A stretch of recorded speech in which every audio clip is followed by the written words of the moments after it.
All right. Well, you obviously coming off game two, really pleased with the way our guys came out and performed.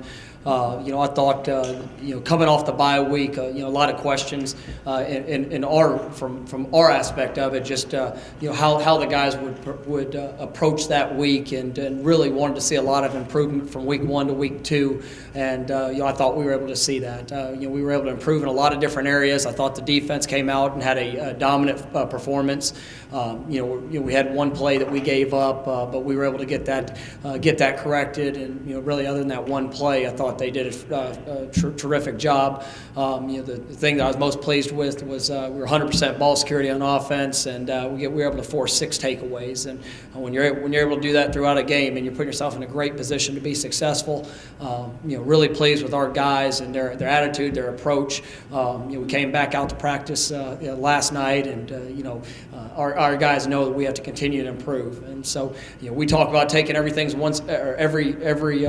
one step at a time. And I think that with our preparation and the way that we've been able to start in games, our guys are focused on that. So we're excited about the week coming up. We got another opponent coming into the Liberty Bowl. This is going to be our salute to the 901. So we're looking forward to having a great crowd, a lot of energy, and another night kick. It's going to be a tremendous atmosphere, and we're just looking to take the next step as a team. So any questions? Mike, when you get those 6 turnovers, but you only turn them into 13 points, and 7 of them comes off the interception return, is that one of the things you want to see your offense kind of jump on those kind of opportunities, because you ask your defense to get the football back for you, and maybe that's one thing that stands out from that game you weren't able to really capitalize on. Yeah, and that's a great point. That's something that when you have opportunities and you have a short field, you have whether it's a takeaway, whether it's an explosive in the return game, we need to capitalize with touchdowns, and so that's one of the things that we brought from the game and talked to the offense about, is just maximizing the opportunities that we get. There were some plays within that I was pleased that we didn't force the ball, that we didn't put the ball in jeopardy, but we settled for a couple field goals. But the thing that we were able to do with those situations was control the field position, and I think Kansas their average starting field position was a -21, and so you forcing the team to have to go 79, 80 yards on average per drive. It really allowed us to be very aggressive defensively, and but we need to score points when we get those takeaways and we get those opportunities, and we're going to continue to work on doing that. What about did you see out of your running game what you wanted to see from week 1 to week 2? Yeah, I thought we saw a great deal of improvement. The guys up front really took to the challenge, and we knew we needed to establish the run. That's something that we talk every week. No matter who we're playing, we have to be able to run the football. It's what makes our offense goes. And so to see those guys work on their pad level, be a little bit better fundamentally. We're not where we need to be or where we expect to be, but we saw a good step in that direction. And so we're going to continue to challenge. We're going to continue to push. We're going to continue to focus on our fundamentals and doing things the right way. And I think as the season progresses, and the guys that maybe have not played as much in the past or are getting their first experience, as that experience and confidence begins to grow, I think we're going to see better results. So, but I was definitely pleased from week 1 to week 2 where our running game was able to progress to. You talk about guys with not a lot of experience. Several of your running backs, rookies, and they're showing out for you. Are they on a learning curve, or are they doing what you're expecting them to do? Well, they're doing what they're being asked to do, and that's something that as we progress through the season, as those guys get more reps, I mean, what we're able to put on them will grow. But everything we're asking them to do, I feel very confident in that group. We've went the first 2 games without Sam Kraft, a guy that has made a lot of plays here in the past few years, and but guys like Tony Pollard stepped up and played exceptional. And you sit there and you look at Darrell Henderson, Patrick Taylor, Dorland.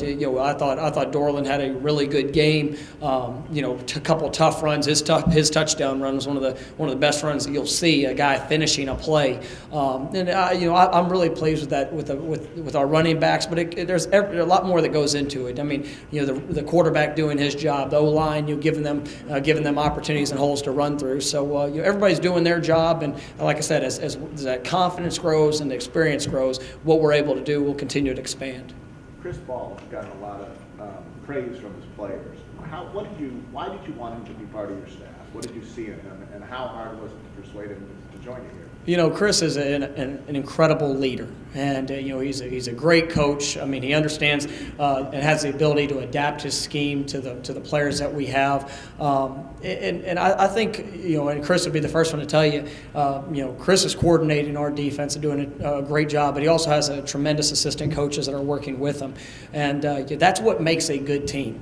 And my job as a head coach is to hire 9 coaches that are going to be able to handle their room, handle their positions, be able to inspire their guys to play at a level even greater than maybe what they think they can play. But Chris has done a great job with the staff that he has and really formulating a scheme that truly fits those guys. And then you have to show players that you care, and that's what Chris and our defensive staff, our whole staff, does. I think at an exceptional level, because the guys know that we're going to coach them hard. We're going to push them every single day at practice. But at the end of the day, they're going to be prepared for what they're going to see. And so I think you see that confidence in how they're playing. They're playing fast defensively.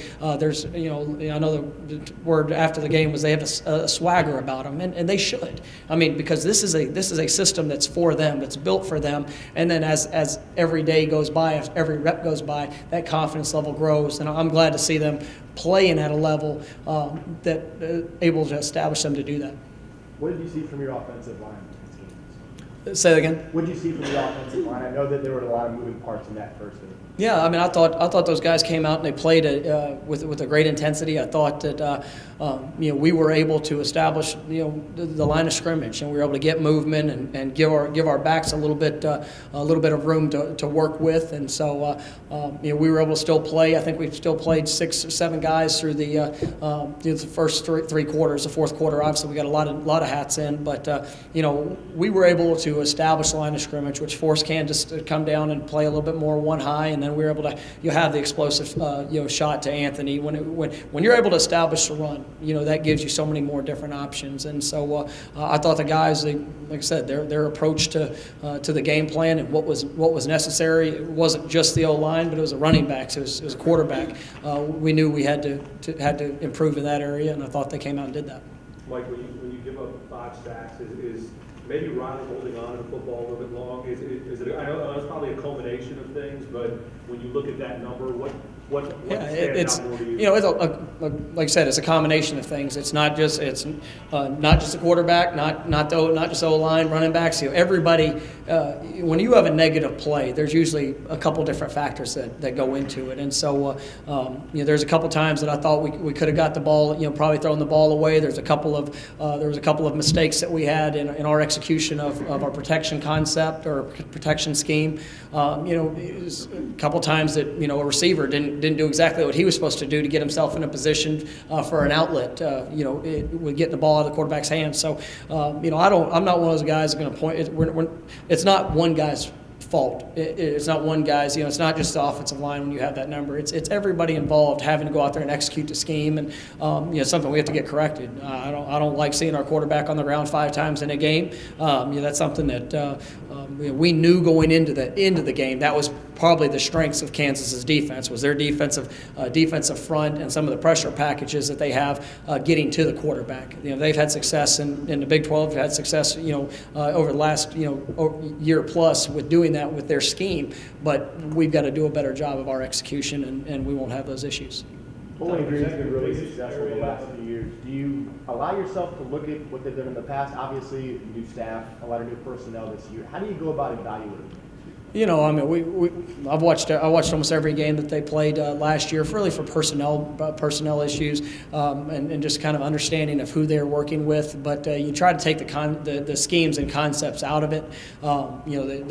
obviously being in the first year of a new coaching staff, new offensive defensive coordinator, now we've got 3 games to watch and to try to get a sense of how they're adapting their schemes to the personnel that's there, and then we've got to continue to focus on ourselves. I don't care. Like I said it last week. I don't care who we're playing. If we have to focus on fundamentally being better, executing our schemes and concepts, and then just like any game, you'll have 15 to 20% of what we do is going to be purely game plan to attack what we're seeing.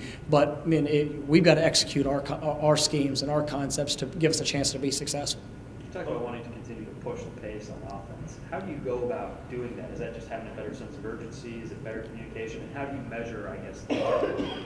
Yeah, I mean, my sense of it as I get throughout the game, I mean, I think we've started extremely fast in the first parts of our first 2 games, and so the things that I'm looking for, there was no need for us to go fast in the fourth quarter of the Kansas game. We had a big lead. We're not just going to go fast to say we're running so many plays, but we want to be able to manage. We want to keep pressure on the defense. I want a sense of urgency from every offensive player to get lined up, to get the calls, and then we're able to dictate just how fast we're going. And then as a coaching staff, we can control the number of snaps that we're getting or how much time's on the clock. And so that's something we have to get better at. It's something that our guys have an understanding of what the expectation is. We just have to get out there and continue to improve it. And so each game's going to be different. We say we'd like to run 80 to 85 plays in a game. I want to run the exact number of plays that are necessary to win. And so if that means us slowing down, if that means us doing things to put ourselves in that position, well, that's what we need to do. But we definitely have to continue to push with the pace and the tempo of how we're operating. This week, we're going to see probably one of the faster offenses that we'll see all year. I mean, Bowling Green does a great job. I think they snapped the 94, 95 times this last week, and so we know this is going to be a fast-paced game. And we've got to make sure that we're being efficient in what we're doing, make sure we're maximizing every rep that we do get. Mike, along the lines of concentrating on yourself, you talked about better execution with the sacks. Is there another area of concern that you've got to get better starting at Bowling Green? It's just overall. I mean, there's not. I want to run the ball better. I mean, I know we were over 200 yards rushing. I think there were still some opportunities some yards that we left out there. Our passing game, just everything. Offensively, it's going to be a continued growth. I mean, what you see to start off the season, it's really kind of what I expected. I mean, you got a lot of new faces. You've got guys running a new scheme. We got a quarterback that's played 2 Division I football games and done a pretty nice job in those games. But as we continue to grow as an offense, it's got to be a weekly improvement, a weekly adjustment to the concepts that we're running. We're just that comfort level is continuing to grow, and so really every area. I want to make sure our pad level is always improving. I want to make sure that we're continuing to dominate the line of scrimmage, and then working on the separation that we have there on the back end in our route running and things we're able to do. I think one area specifically is we got to be able to push the ball down the field a little better. Anthony had the one long touchdown pass that in the game, but that's something we haven't been as successful with the vertical passing game. Is something that we definitely need to be able to grow in. Mike, when you look at this team, they're 1-2 right now. They've given up a lot of points. What is it that you're looking for in this game? What are the things that have to get done in order to walk away Saturday night 3-0? A lot of similar things that took last week. We have to own the football. I think you watch college football each and every week. There's a lot of teams that whoever's picked to be favorite or not. I mean, if you go out there and you turn the ball over, you go out there and you make you don't execute. You make silly mistakes with penalties, things that kill drives. I mean, that puts yourself in a position to not be successful or to be in one of those games that are going to come down to one play. And so for us, it's about just a continued growth of owning the football, getting takeaways. We got to improve on our third down. Offensively specifically, we got to improve into third downs. I thought that was something that for us to extend drives, to continue to push the tempo. But those are the things that are going to impact every game. And so we're going to continue to focus on that. How how healthy is Memphis right now going into this? I mean, like a team that's played 2 games, and we have some bumps and bruises. Nothing major. Jackson Dillon was not able to be available for the game last week, and we're going to reevaluate where he's at, with his injury. And so, hopefully we get Sam back. I think Sam could have played last week, but it's just been very limited in practice. So hopefully we'll get him back out there. Mashane Slade was held last week. But I feel like we're close. We're sitting in a good place. We're trying to get some of these guys back, and but it gets your normal week 2 bumps and bruises.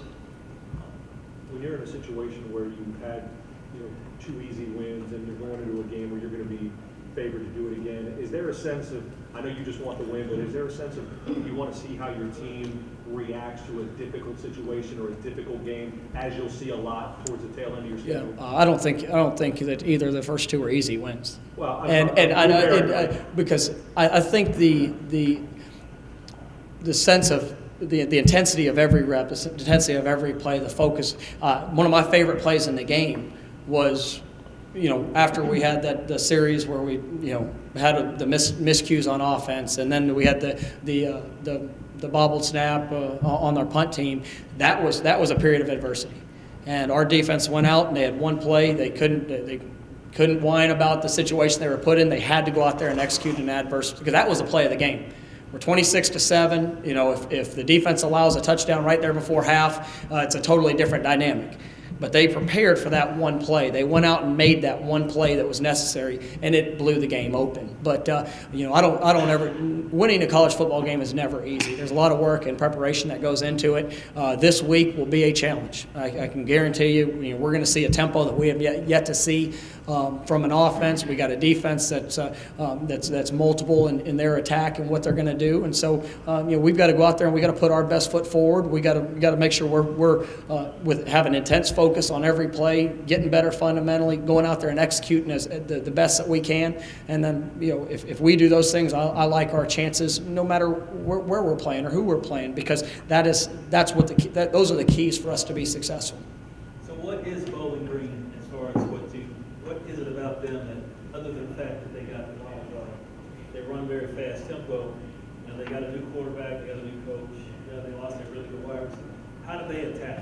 They're very multiple. Their offensive scheme. They're going to try. They put a lot of pressure on the defense with their tempo, with their splits. The last game against Middle Tennessee, I don't think they were able to really showcase all that they could do. They played in a torrential downpour, which you could barely see the game being played on film. It was remarkable the weather they were playing in. But they're multiple in what they do, and so I think you're going to see them try to exploit different areas of weakness within any defense, and to do it at a fast pace, we've got to be able to communicate and execute at a different level. Defensively, they're going to try to attack. They've got a couple players up front that I think can cause problems. They play hard. Their defense, their linebackers, they're fast-fill players. They're going to try to attack and play on your side of the line of scrimmage, and then they're going to be aggressive in the back end. You're going to see some bump coverage. They are not a defense that's going to sit back and wait for you to attack. They're going to try to initiate with their style of play. Coach, Nick Jacobs had, I think, 3 punts inside the 6 or something like that. When you got here and you knew that they had a 2-punter system, did you think about changing that? Had you ever had a 2-punter system like that before? No, not after I watched film. I didn't want to change it, because I tell you, it's a dynamic duo, and those two guys. We talked to our team about understanding your role. And I tell you, Nick's a tremendous punter in his own regards. Not just pinning teams down. If he had to be the every down punter, I like his skill set and what he does. Spencer is incredible in the job that he does every day. So, but we're playing to our strengths. We're making sure that our scheme and what we do plays to the strengths of our players, and not just offensively, defensively, but also in our special teams. So I'm really pleased with the job that Nick does when he gets his opportunity. He's done a great job. And another thing, you had the miscommunication on the punt. I thought one of the keys to the game was Nick, even though a bad thing happened, You know, the ball was snapped. He had the opportunity to make a quick snap decision. A lot of punters will just try to kick the ball off and get it blocked in that situation. You know, he didn't make a bad play, a terrible play, and gave our defense an opportunity to come out and make the next one. So I thought Nick's done a lot of good things. Do you think the kicker, the first field goal, you know, the clock was running and they stopped the clock and they brought it back, and the guy who never missed the field goal, did he get iced on that play by that? Or? Well, it was actually, I think, a couple plays before on the field with the clock issue. And no, I don't. I mean, you know, Jake's one of the best in the country, and he's a guy that you know, lining up 10 times, I'm counting on him making all 10. So you know, there's different things that, you know, he'd like to have that one back, but you know, I loved how he responded. Came back with, I think it was like his 9th 50-yard field goal in his career. You know, did a tremendous job on kickoffs. You know, that was one of the best returners that we're going to see throughout the year. I mean, that guy just returned a 100-yard kickoff the week before, and you know, Jake basically single-handedly eliminated him from. I think he took one kickoff out, and you know, our coverage team got him down inside the 15, and then they actually had a penalty on it that backed him up inside the 10. So really pleased with our coverage units and what they're doing. Like, I got to ask you, because you mentioned it a bit, have you ever, in all your years of football, gone from 1st and 10 to 13 and end up 4th and 43? I mean, just go through your mind about what, I have to ask what's going through your mind when you see your guys go 30 yards backwards when you're almost first and goal. Wasn't real happy. No. Actually, my freshman year in college, we actually did that. So we had a 60-yard touchdown, so it turned out all right. But no, that wasn't real fun. I didn't really enjoy it a whole lot, seeing us go the wrong way. And but you know, it's one of the things we got to learn from. And you know, we still look like a football team that's playing in week 2. And you know, that's continued growth. I mean, you know, those are the issues we're talking about. You know, Sunday night, we're talking right after the game, and you know, that's what I love about this team. I think I made mention to it in the press conference right after. I go in and talk to the team after the game. There's a hungry football team sitting in front of us. You know, you beat a Power 5 program. You know, you pretty handily. You know, a lot of guys are ready to pat themselves on the back. Our guys are sitting there thinking, man, that was not our best showing. Defense, that we don't want to give up a 60-yard run. We don't want to extend drives by foolish penalties. We want to be dominant in every area. We have an opportunity to do that, but we've got to clean up some of the mistakes that are holding us back from being able to play our better games or at the level we feel like we can play at.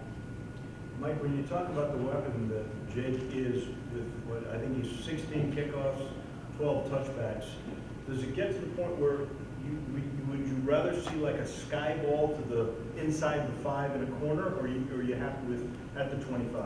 You know, anytime he can kick it through the end zone, I'm feeling pretty good about it, because you know, in today's game, that's a you know, moving the kickoffs up. I mean, that's a game-changing opportunity. There's going to be times that maybe he doesn't knock the ball through the end zone, or a returner decides to bring one out, and we're prepared for it every time. But you know, forcing a team to have to go 75 yards with what we do defensively, I feel very confident in. And you know, our guys, we're preparing with our coverage units that every one of them's coming out. But you know, Jake's doing a good job of neutralizing the returners and you know, giving them one less opportunity to impact the game.